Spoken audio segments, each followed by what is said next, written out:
આજથી શ્રાવણ માસનો પ્રારંભ થતા તમામ શિવ મંદિરોમાં વહેલી સવારથી શિવ ભક્તોની ભીડ જોવા મળી રહી છે.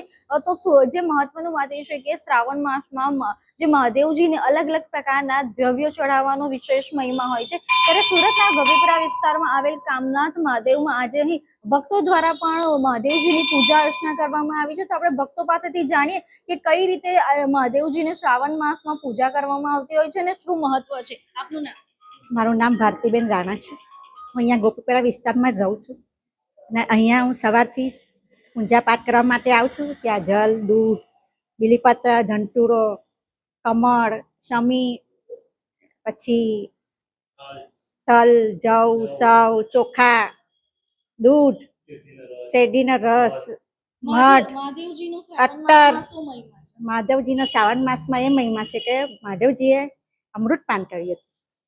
એની જે જલન હાથ જેને એમને બહુ જ જલન થતી હતી, બરાબર. એના કારણે એમને બહુ જલનના લીધે બહુ જ પરેશાન થઈ રહ્યા હતા. એના કારણે મહાદેવજીને આપણે જલ ચડાવવું જ પડે. નહીં ચડાવે તો મહાદેવજી બહુ જ તલપાન કરતા હતા. એટલે પૃથ્વીમાં મનુષ્યો, દેવો, દાનવો બધા જ મહાદેવજીને જલ ચડાવે છે. એનું કારણ છે કે મહાદેવજીએ ઝેર પાન કરેલું હતું.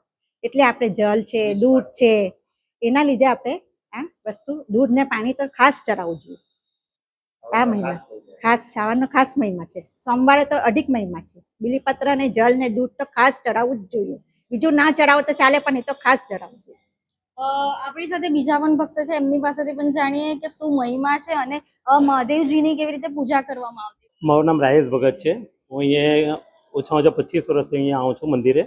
મહાદેવજીનો જે વિષ કરેલું હતું એના માટે એમને એમના શરીરમાં ઠંડક માટે એમને દૂધ અર્પણ કરવામાં આવે છે અને જલ અર્પણ કરવામાં આવે છે. તેથી એમને શરીરની એમને ઠંડક રહી અને એના પર બીજા બધા દ્રવ્ય બી ચડાવવામાં આવે છે, જેમ કે મધ છે, ધતુરો છે, શેરડીનો રસ છે.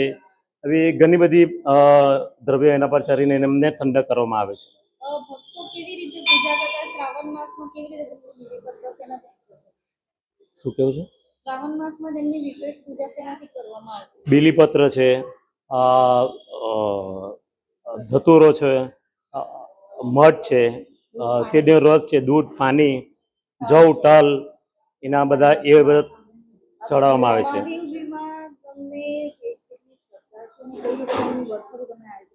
મહાદેવજીમાં કહેવાય તો દેવોના દેવ છે, એટલે એના પર તો શ્રદ્ધાનું તમે પૂછાય જ નહીં કે જેવું કોઈના પર નહીં એટલી મહાદેવ પર શ્રદ્ધા હોય છે. કારણ કે એના તો બધું આપણે સંચાલન થતું હોય છે. આખી સૃષ્ટિ મહાદેવ જ ઉત્પન્ન કરી છે, એટલે એના પર શ્રદ્ધાનો સવાલ જ નથી આવતો.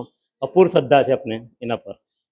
જે પ્રકારે આપણે જે ભક્તો સાથે વાત કરી તેઓ જણાવ્યું તે મુજબ શ્રાવણ માસમાં ખાસ મહાદેવજીની વિશેષ પ્રકારથી વિશેષ દ્રવ્યોથી પૂજા અર્ચના કરવામાં આવતી હોય છે. મહત્વની વાત એ છે કે બીલીપત્ર તેમજ ધતુરાથી ખાસ તેમની પૂજા કરવામાં આવે છે. શ્રાવણ માસમાં ખાસ સોમવારનું પણ મહત્વ છે, જે ભક્તો દ્વારા સોમવારે પણ તેમની વિશેષ પૂજા અર્ચના અને વ્રત રાખવામાં આવતા હોય છે. તો ખાસ જે પ્રકારે કહેવાય છે કે દેવોના દેવ એવા મહાદેવને શ્રાવણ માસમાં રીઝવવા માટેનો આ ખાસ મહિમા છે, જેના કારણે જે ભક્તો જે છે તે શ્રાવણ માસમાં વિશેષ મહાદેવજીની પૂજા કરતા હોય છે અને સમગ્ર શ્રાવણ માસ દરમિયાન તમામ જે શિવ મંદિરો જે હર હર મહાદેવના નાદથી ગુંજી ઉઠતા હોય છે. આજે પ્રથમ દિવસે પણ વહેલી સવારથી ભક્તોએ શિવ મંદિરોમાં ભીડ લગાવી હતી અને જે ભક્તો દ્વારા અલગ અલગ દ્રવ્યોથી તેમની પૂજા અર્ચના કરીને આજે મહાદેવજીને પ્રથમ દિવસથી જ રીઝવવાના પ્રયાસ તેઓ દ્વારા કરવામાં આવ્યા. તો ભક્તો દ્વારા વિશેષ ભક્તિ પણ તેઓની આજે કરવામાં આવી રહી છે. કેમેરા પર્સન સાથે રશ્મિ રાણા, રફતાર સુરત.